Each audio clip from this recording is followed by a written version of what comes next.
नमस्कार किसान भाइयों। सरसों के बाद हम मूंग की खेती लेना चाह रहे हैं। तो इसके बाद हमने इसमें कल्टीवेशन कर दिया है और अब हम आपको मूंग की शुरू से लेके आखिरी तक 20 दिन के बारे में क्या क्या करना चाहिए किसान को, वो हम आपको बताते हैं। सबसे पहले तो अपने गहरी हकाई करना है। गहरी हकाई करने के बाद उसमें रोटावेटर चलाना है, ठीक है। और इसके बाद अपन बीज, तो किसानों के पास अधिकतर घर की वैरायटी रहती है, वो घर की वैरायटी लगाते हैं अधिकतर। तो मेरा सिर्फ ये कहना है, बीज कोई सा भी हो उसको एक बार कीटनाशक दवा से ज़रूर बीज उपचार करें। और मेरे हिसाब से अगर माना जाए तो जो एमडाक्लोप्राइड है ना, वो सबसे 70% में वो सबसे बेस्ट है। और इसके बाद जैसे किस किसानों का मानना रहता है कि ज़्यादा सीड बोएंगे, ज़्यादा बीज लगाएंगे तो ज़्यादा उत्पादन आएगा। ये गलती ना करें। तो बीज की मात्रा वैसे 5 बीघा में आप 25 किलो या 30 किलो रख सकते हैं, क्योंकि अपने यहाँ एमपी में भारी मिट्टी है। अगर अपन बीज ज़्यादा लगाएंगे ना तो पौधे से पौधे की जनसंख्या बढ़ जाएगी, वो आपसी में एक दूसरे को हीट करेंगे। उससे क्या रहेगा, आपका उत्पादन बहुत कम हो जाएगा। ये तो हो गई अपने बीज बोने तक की बात, ठीक है। अब बात करते हैं अपन खाद की। आपको खाद कौन सा मिलाना है? जैसे आप मिला सकते हैं 12-32-16, और 12-32-16 के साथ आपको 5 किलो सल्फर और 25 किलो एसएसपी ज़रूर चाहिए।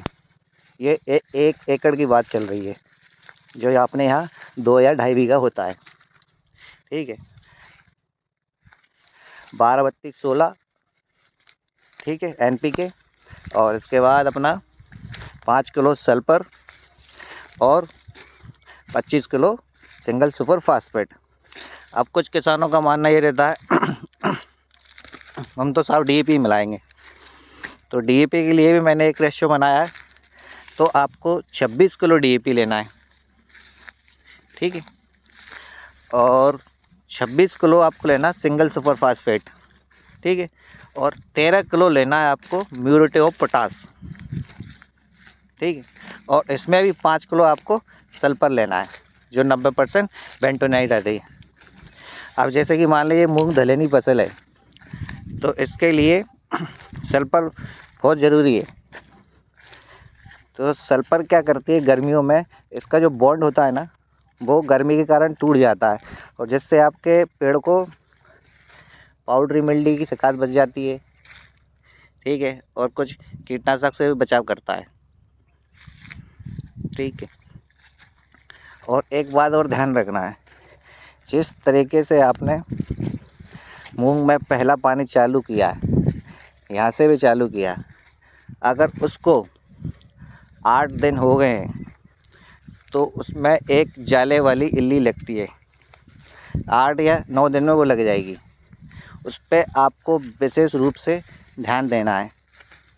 और जो मैंने स्टार्टिंग में आपको बताया है कि एमडाक्लोप्राइड W70, उसका अगर अपन बीज उपचार करते हैं ना, उससे ये कम से कम 50% कम हो जाता है। ये 8 दिन वाली जो जाले वाली इल्ली लगती है।